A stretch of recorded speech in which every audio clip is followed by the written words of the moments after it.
Well, today, Sara Hagerty is a happy wife and mother of 5, but for 10 years, Sara struggled with setback after setback and disappointment after disappointment. Take a look.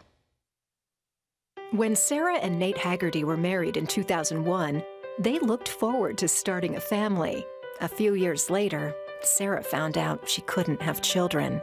In 2009, the couple decided to adopt. First, 2 children from Ethiopia. Then 2 years later, 2 from Uganda. In her book, Every Bitter Thing is Sweet, Sara shares about how her personal setbacks transformed her life into a hope-filled journey. Please welcome to the 700 Club, Sara Hagerty. Sara, it's so good to have you with us. Thank you for having me here. Wonderful book. You really share from the heart the deep things that you felt, and really from the very beginning of your married life. As much as you loved God and you and Nate had known each other for a long time and served the Lord with gladness, there was an emptiness inside of you. Talk about that sense of disappointment and longing. There was. You know, early in our marriage, we both had a passion for non-believers coming to know Jesus. And we were in full-time ministry together and running hard and sharing the gospel. And within a month after we were married, each of us independently, we didn't realize this until later, prayed a prayer where we said, God, there has to be more of you than what we're experiencing. We were nurturing the souls of others, but on the inside, we were bone dry. Boy, that's so easy for Christians to do, isn't it? We perform for God's love.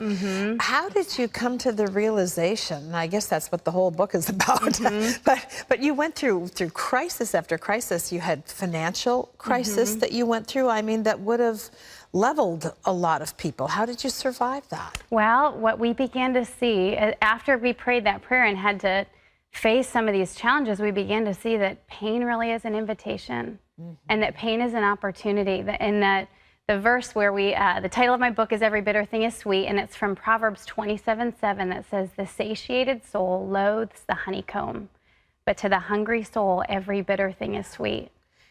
And when No, go ahead. Finish, when I first read that verse, I thought, at that point in time, we were really in the throes of kind of the bitterness of our lives, and I was getting hardened on the inside. And I read that verse, and for the first time, I thought, this is an opportunity. I can find God here. Yeah.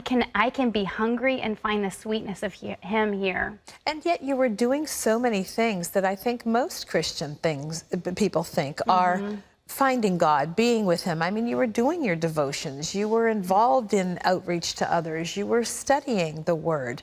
What was the element that was missing that you finally found? You know, I think it was the intimate conversation with God. I think it was opening up the barest parts of my heart before Him and having Him speak to those parts of my heart. And maybe not being afraid of what His answer was going to be. Exactly. Yeah, sometimes the answer's no. How did you deal with that? Well, again, pain for us was an invitation, delay, specifically with my infertility. It was an opportunity to see that God had words for me when everything else felt dark. Yeah. He had sweetness of just God, just me and God for that moment. And there was also, I think, in that, what it takes so many of us so long to see, the far bigger picture, that God had an answer for other children. Yes. At the same time that it was answering your prayer in a very unique way, maybe not the way you expected. Talk about that. Well, we always had a heart for adoption. Even early on in our marriage, we thought we want to adopt one day. We had no idea that we would do it before we had biological children.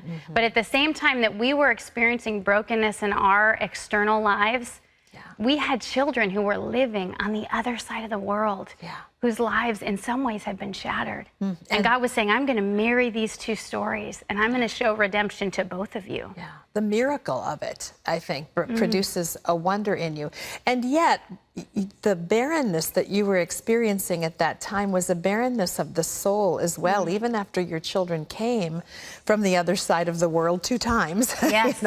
You still had an emptiness inside of you. How did you deal with that? Because you saw God's picture. You knew His hand was there. That's a great question. You know, it was a struggle to know God is healer, and He can heal, and yet He wasn't healing me. Yeah. And for me, it was hanging on to hope. Yeah. Hope is very awkward and uncomfortable, and in many ways, we want to skirt it in our lives because it is so, to stay at that place where we go, God, you're sovereign, but you also want me to keep asking you. Yeah. But hope is what leaves us vulnerable before him and invites that conversation with him. And then God asked you a question in the middle of that. Will you still love me? Yes. If my answer is no. Yes.